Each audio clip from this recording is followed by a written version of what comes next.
Quick, turn off Wi-Fi on your new Harley Davidson. Otherwise, the automatic update may install and disable the ability to use any of the headset adapters like this one.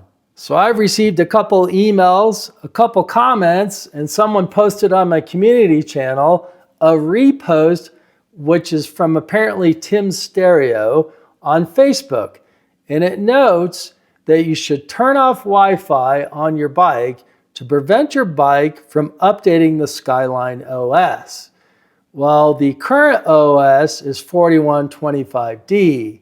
The one that's coming is supposed to be 5054D. And I featured that in my last video. And as we know, somewhere during the summer, the 2025 models started shipping with this Skyline OS version.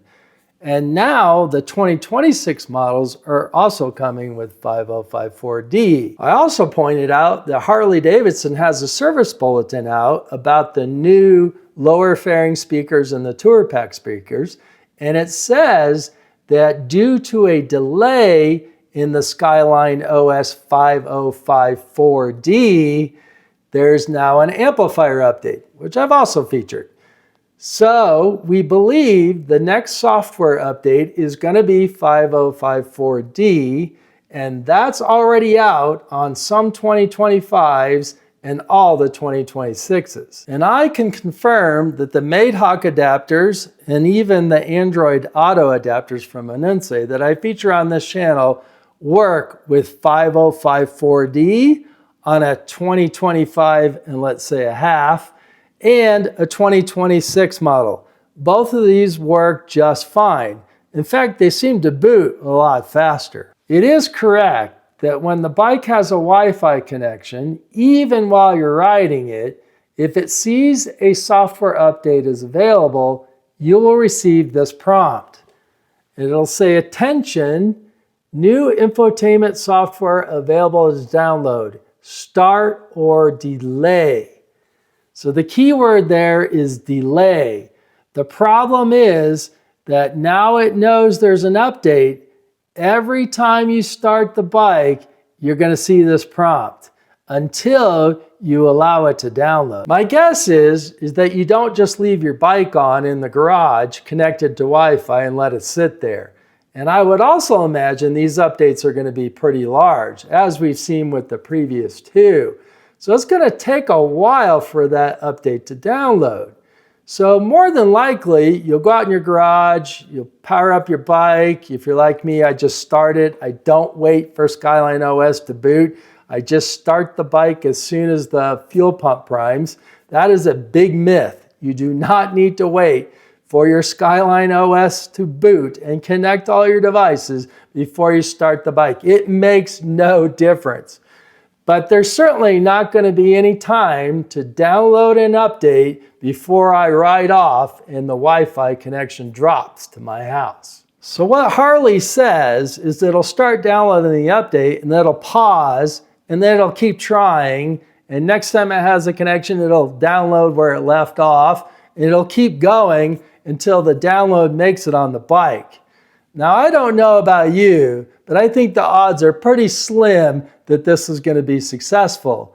And what I'm really concerned about is, will it create an issue in the Skyline OS as it continues to try to download that update?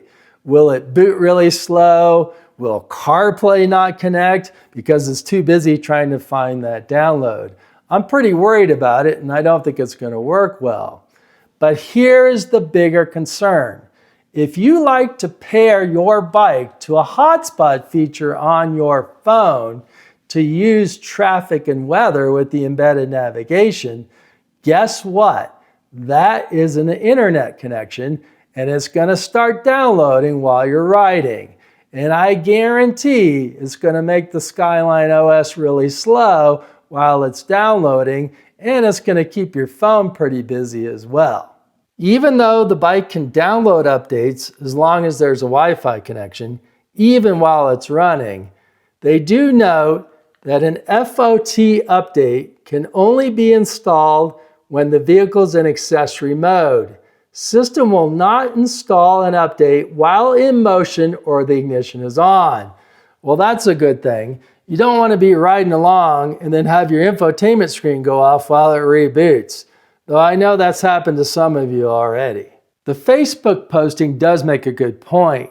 To prevent your bike from checking for updates, turn off the Wi-Fi. Because without a Wi-Fi connection, the bike cannot look for a software update. And you may want someone like myself to test the update before your bike receives it. So stay tuned to the channel. You know I'll always try the updates first. But it's a great point, and I would recommend that you should turn off your Wi-Fi, mainly because it's not really doing anything unless you're updating your maps. But if you're using the Wi-Fi for traffic and weather updates using the embedded navigation, then you're kind of stuck. You're going to lose that feature if you turn the Wi-Fi off.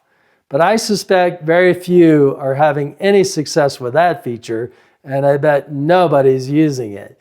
So you're probably safe just to turn the Wi-Fi off for now, and once the update comes out and we get a chance to test it, then you can turn it on and download the update. In a more controlled environment, to turn your Wi-Fi off, hit the menu button, go up to the gear, and then go all the way to the bottom to Wi-Fi. And just toggle it off.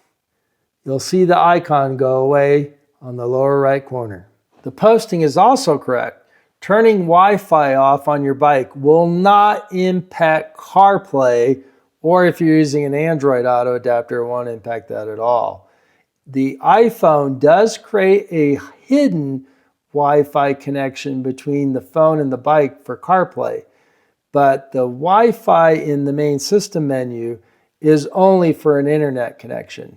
So turning it off will not break your CarPlay. I hope you found this information useful, and if you did, please share it with someone else. Subscribe if you're not already. But until next time, in the Friction Zone,